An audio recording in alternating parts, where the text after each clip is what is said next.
Okay, this is super common. The visionaries don't like to manage. They don't want to be the accountability. They don't want to walk around handling the accountability portion. So it's good to hire in folks that are great at accountability and holding others accountable and creating systems.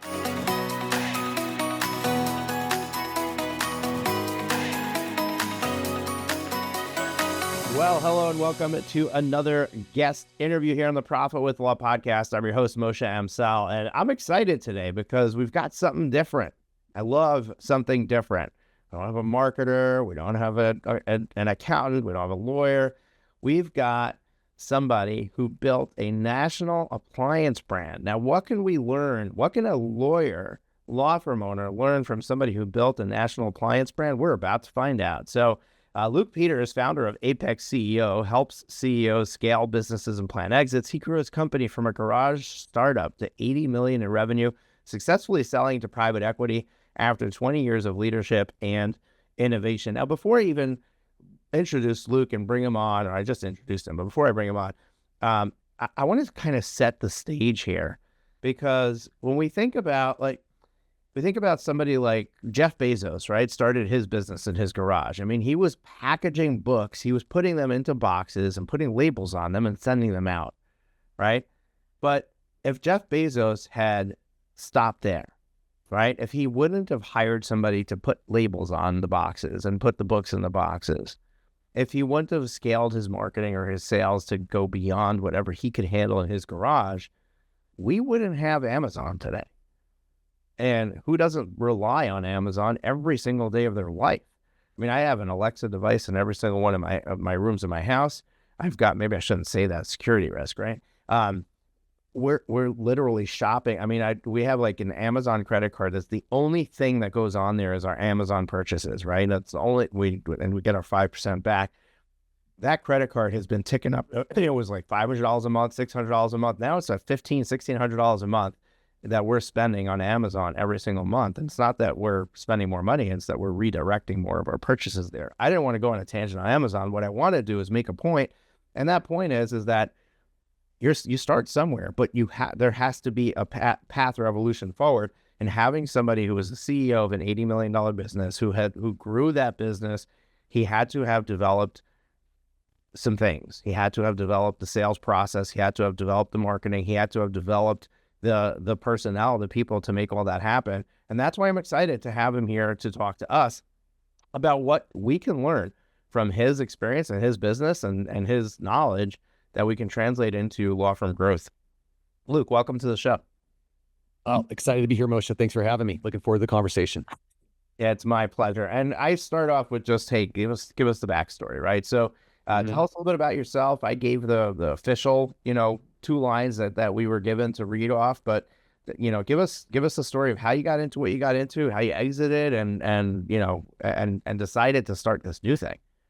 Sure. Yeah, quick story. I grew up in a big family. I just tell that just because that's where I developed my hard work. So believe it or not, grew up in a family of 12 siblings and worked at a donut shop. That was our family business. So from a young age, I was at the donut shop. And eventually went to school. Wasn't a particularly good student in high school, but figured it out in college, graduated, and I was a hazardous waste scientist. Okay, but I'm working for the state of California. So it was a government job.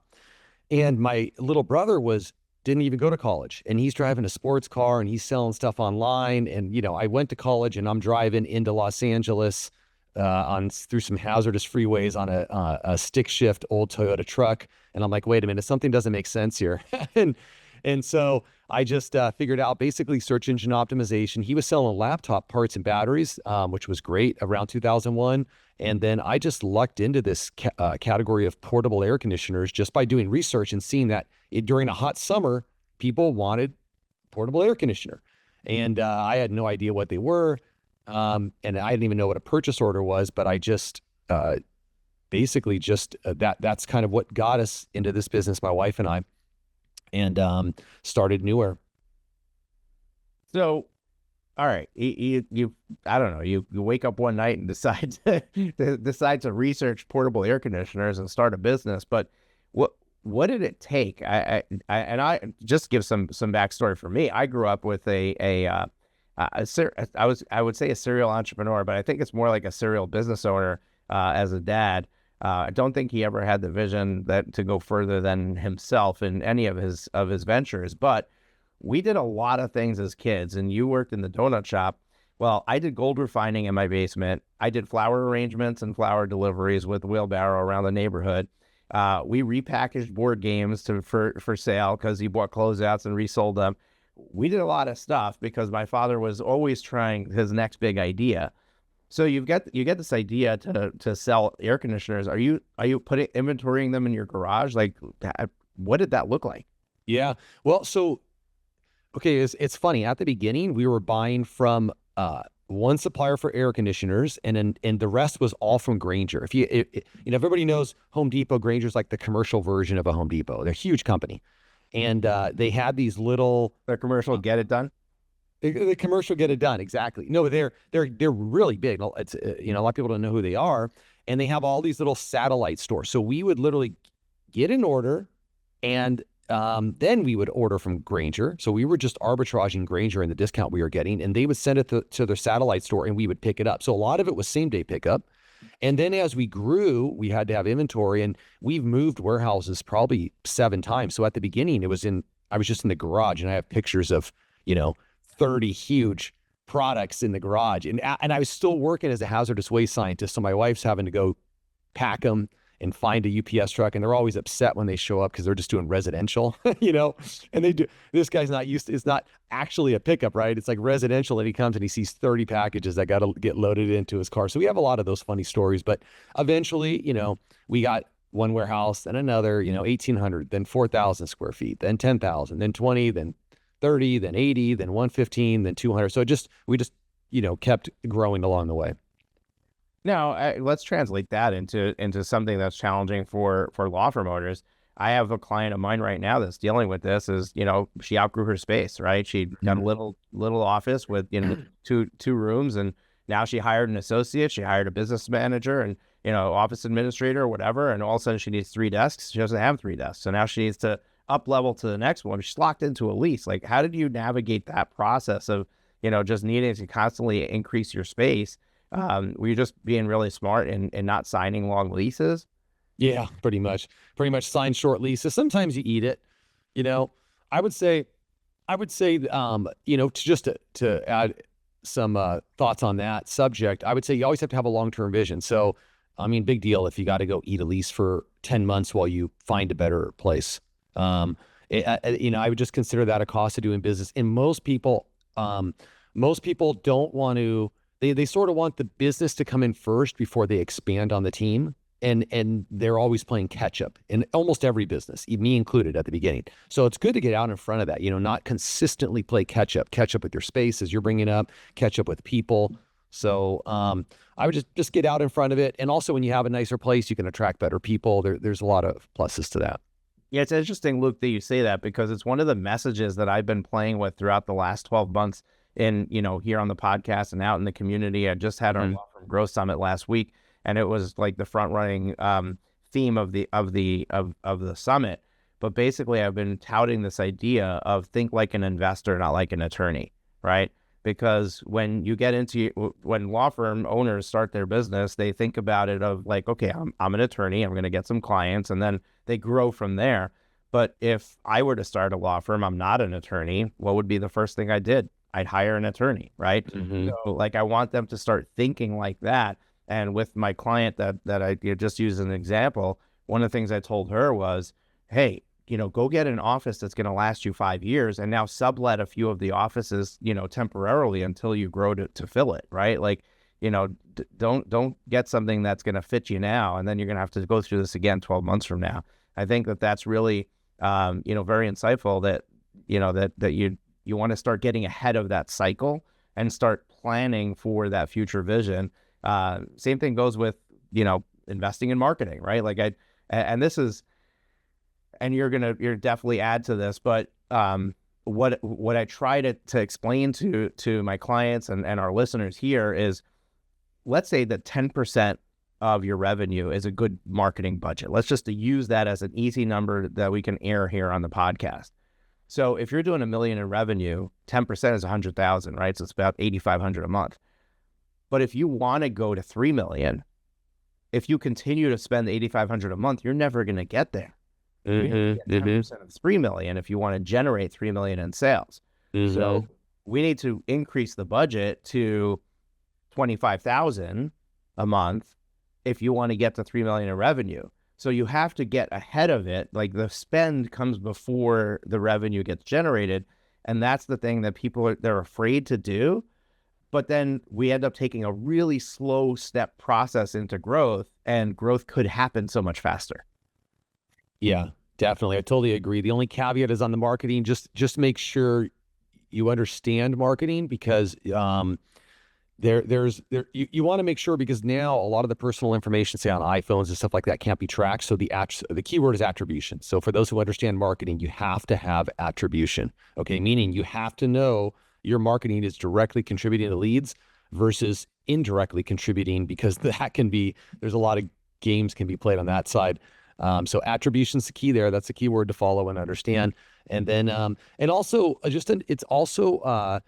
back to your earlier comment about being the investor. I say you're the shareholder, right? You're the shareholder, not the employee. So you want to act like the shareholder, and have a bigger vision. And then also, as long as you're making it, and if one has a good law firm and they're providing good service and they're making a good living, remember, like in professional services, it's not super tax advantaged, right? So the thing is, why not have a nicer office? Why not have a better lifestyle? Okay, these are all completely legitimate write-offs. You're in business to improve your lifestyle. So that's, personally, I think it's an important thing to look at. And plus, you can entertain clients better, and be at the best part of the neighborhood, or a part that you enjoy personally, like you actually want to go to work because your office is in a great area.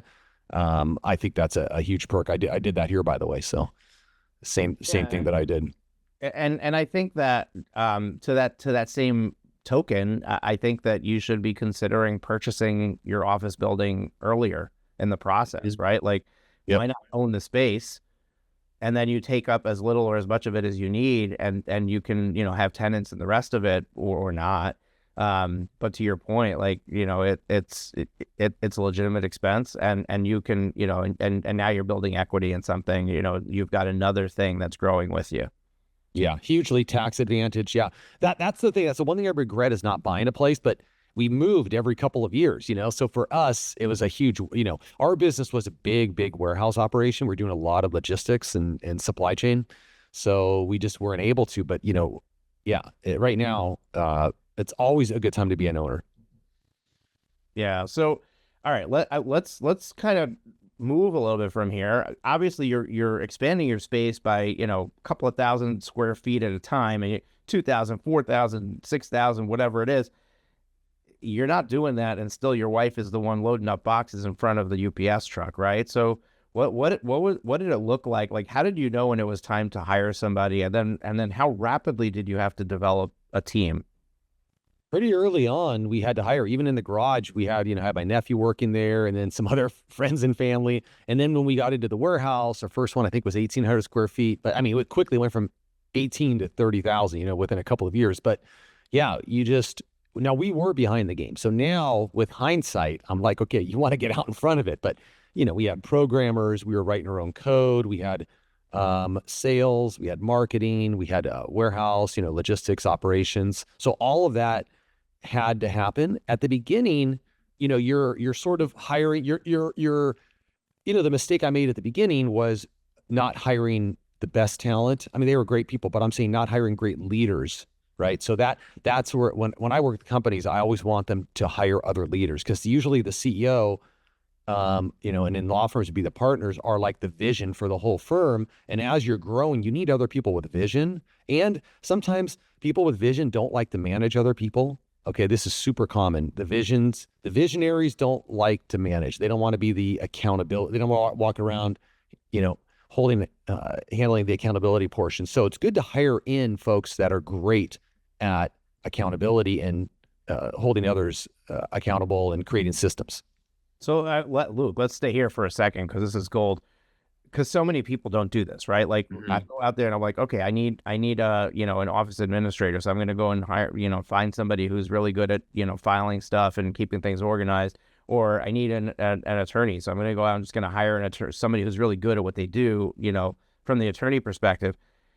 How does somebody go about identifying somebody who's a leader and somebody who's going to be able to step into that role when you finally got figured this out? Mm-hmm. What was your secret, like, to identifying people in this process? Are you calling it out in your job posting? Is it just questions you're asking in the interview process, or you're not even hiring that way and you're just kind of like, hey, I saw this person in Starbucks and I was really impressed with what they did, so I bring them in?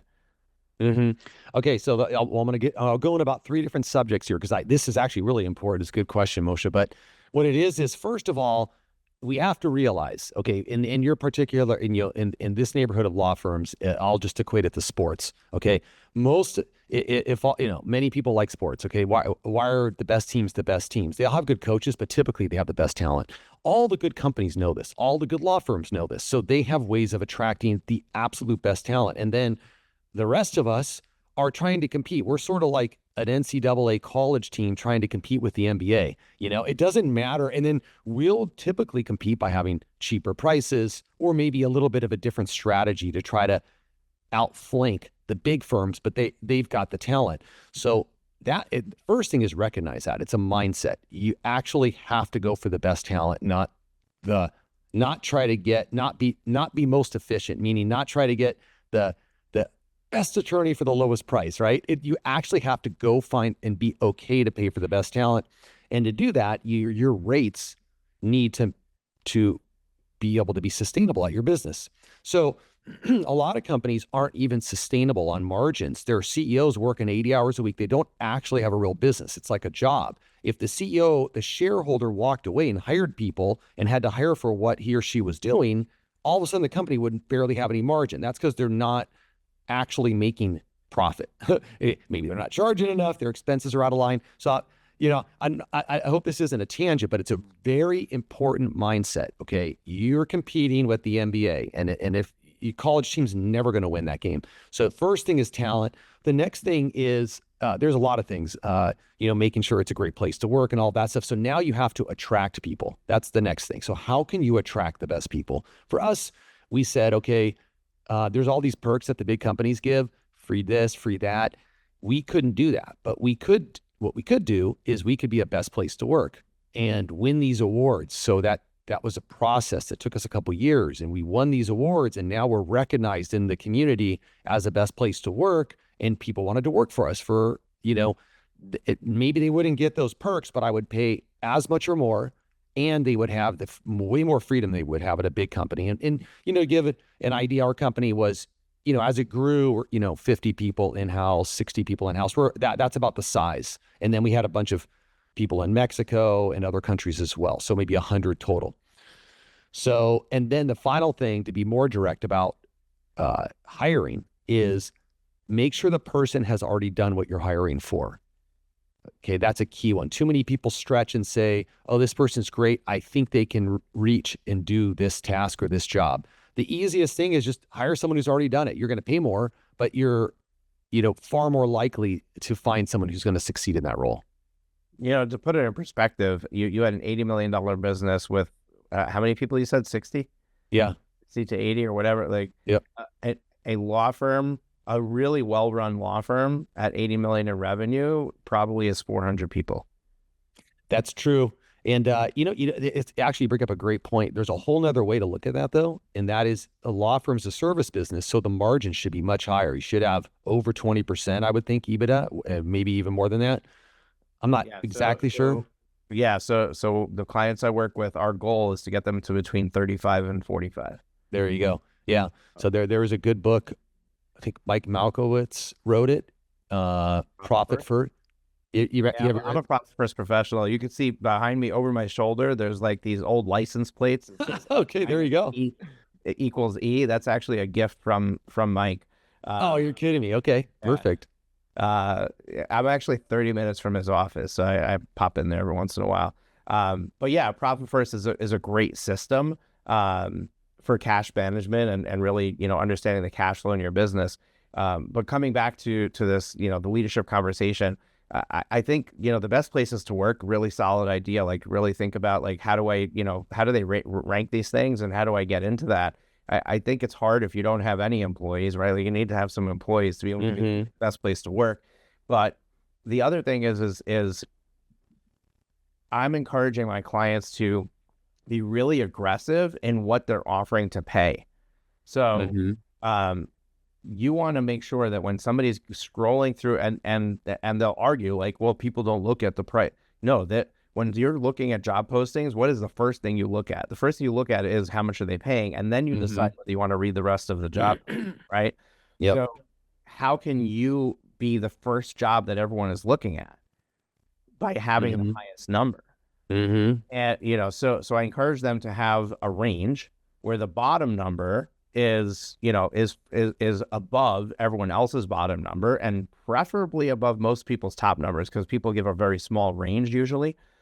But then the upper end of the range to use what you'd be willing to pay if that person was a max level producer, right? So if I bring in an attorney, let's just use an attorney as an example, and an attorney can produce $750,000 in revenue, or they could produce $3 million.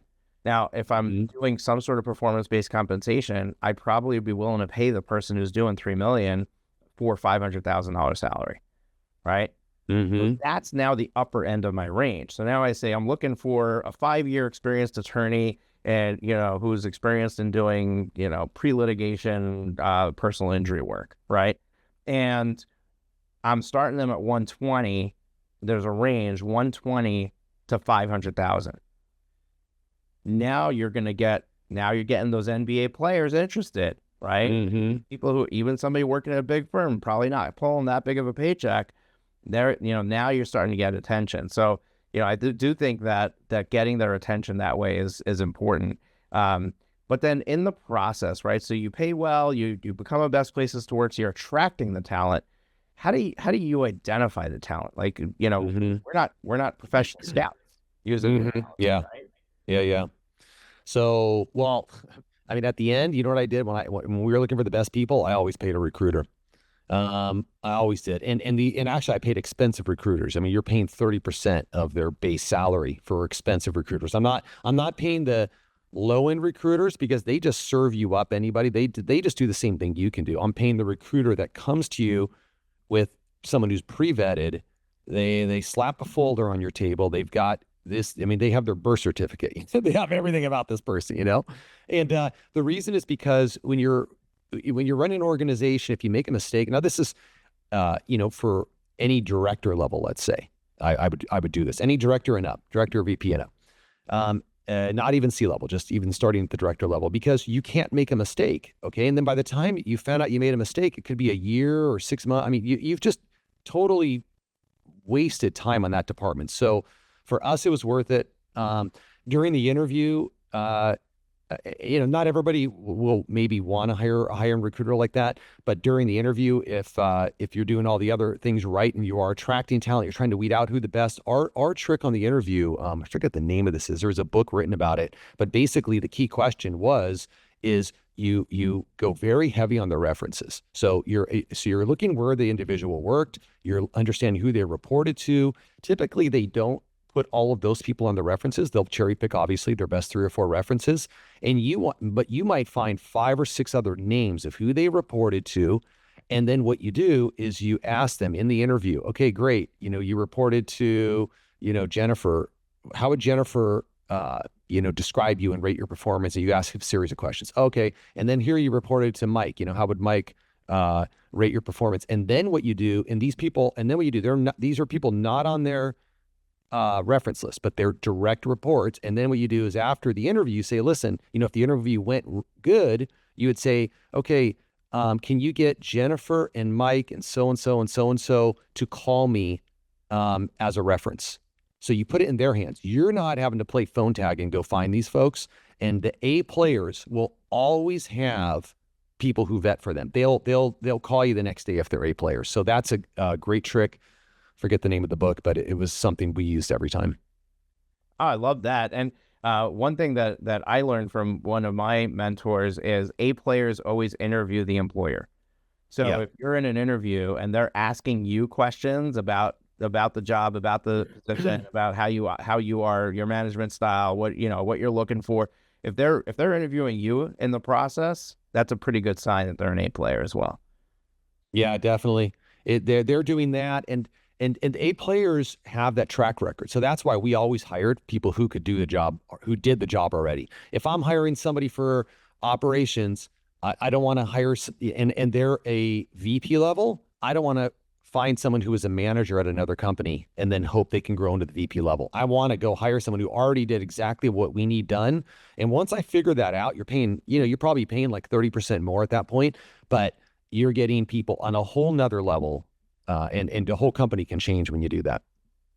I think this goes back to this whole idea of acting like an investor or a shareholder, right? Like if you're approaching this from, I don't have the money, like I don't have the resources to be able to invest in that level of person, it becomes really hard to grow your business in the right way. And that's why, like, one of the things that I do when I work with clients is I work with, getting access to equity, to capital, right? So they're, like, let's go to the bank and create a relationship and get you a line of credit. Let just put some money in place so that when you need to make decisions like this, you're not approaching it from a place of scarcity, but rather from a place of future awareness and abundance, to understand that, like, hey, this is going to be costly, but down the road, this is going to be the thing that really moves the needle for my business. Yeah, well, see, the thing there is, especially in service business, think about it, it's hard to scale, right? In a product business, I can scale very easily. As you point out, 50 people, 80 million. So it's way easier to scale. So how do you do it on a service business is typically with people, right? And Right. and now People are your inventory, right? Like you were buying air conditioners, we're buying personnel. That's right. That's right. And the thing is, if you had think of it as marketing, okay? If you're doing marketing and you're and it cost you 10% to get a client, I would have no marketing budget. I would spend every penny I had if I could service those clients, right? Because the ROI was so good. Meaning, sometimes you're closer to break even, and you're requiring that you get a reoccurring business, like a second bit of business off, to be profitable. But if you're so profitable on the marketing, it would be dumb to have a budget. Well, the same thing with people. Like if you're just running your business and you're not focused on, and you're not focused on creating the machine, what you have to realize is, a successful law firm, the more people you add, the larger the revenues. So really what you got to work on is the marketing, the systems, bringing the clients in, the branding, and your people should be then churning in the business. And in a perfect world, you just keep scaling that way. So I think it's sort of a mindset. People are very risk averse, actually. Most people are just very, very risk averse. There's ways to get around that type of mindset. And that kind of can cause like too slow a growth. Yeah, I think the other thing that makes a service business a little bit different is you tell me if this is spot on, but I know from my perspective, working with clients, they often want to go and get the clients first and then staff up, right? Yeah. The problem is that you can't go into a sales meeting and actually try to convince them to become a client of yours if you don't believe in your heart that you can serve them, right? So when you're at capacity and you're trying to grow on the sales side, there's actually a psychological barrier that you're not going to be able to overcome, because you literally can't put another client in without you giving a degraded customer service, if anything at all, right?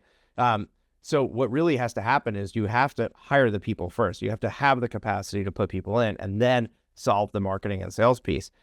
I think in your business, you probably had to solve the marketing and sales piece first, because you could sell more units, and you might be a little bit behind, back ordered, whatever, but then you can backfill with people.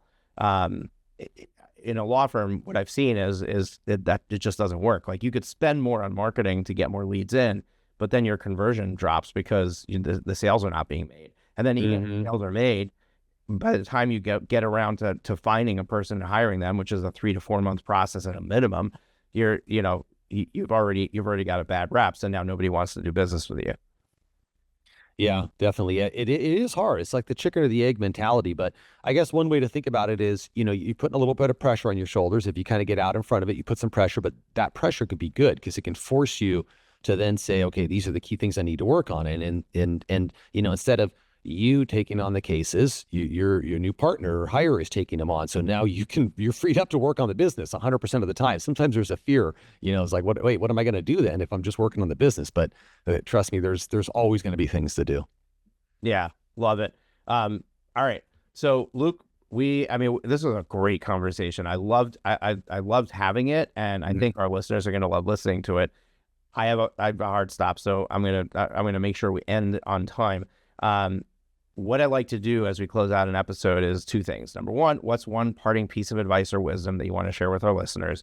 And number two, how can they learn more about you, get in touch with you if they really enjoyed hearing this conversation and they want to say, hey, well, what's Apex CEO? How do I perhaps explore checking out your services or working with you? Sure. Well, one thing I would say is just promote entrepreneurism just within your circles and your families and everything. I just think that's where the world's going. Everybody needs to be their own or start their own firm or at least give it a shot, in the early years.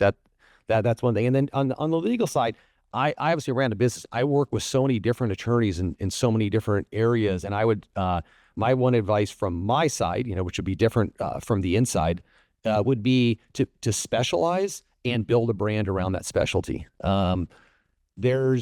It just seems like when I was writing checks, I was writing the biggest checks, which I never wanted to write, but I was writing the biggest checks to the specialists. Okay. And oftentimes that's going to be, asset protection. That's going to be M&A attorneys, patent attorneys, things like that. So this is maybe all information, that your audience already knows, but just from a businessman's point of view, but also building the brand around it and making it easy for the local community to find you.